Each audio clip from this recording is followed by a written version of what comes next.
Ladies and gentlemen, believers in democracy and modernity. My name is Dr. Mordechai Kedar, a researcher of the Middle East and Islam.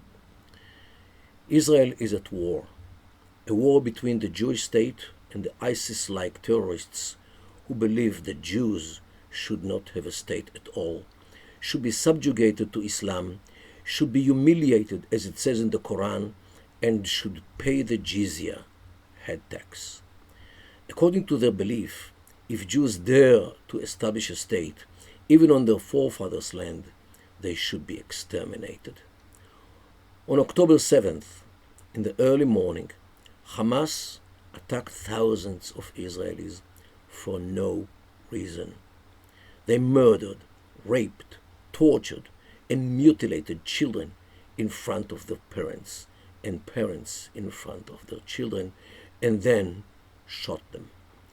It wasn't enough to kill them, however, and they desecrated the bodies, cutting off heads and burning them so that in some cases it is almost impossible to identify them.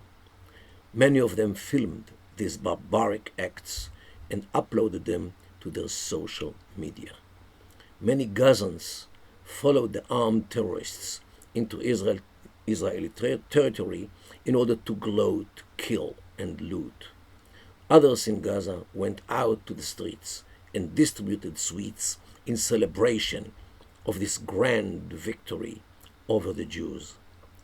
Some 1,500 Israelis and foreign nationals were murdered that day in cold blood.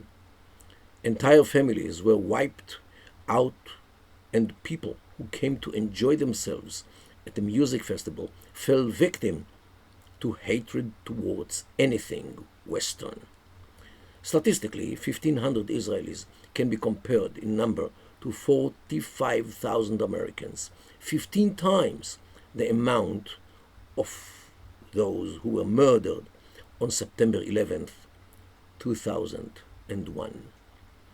Hamas is the Palestinian tentacle of the Iranian octopus, which has reached also into Lebanon, Hezbollah, militias in Syria, Iraq, and Yemen, who are all preparing to wipe out Israel as per the orders of the Ayatollah's regime in Iran.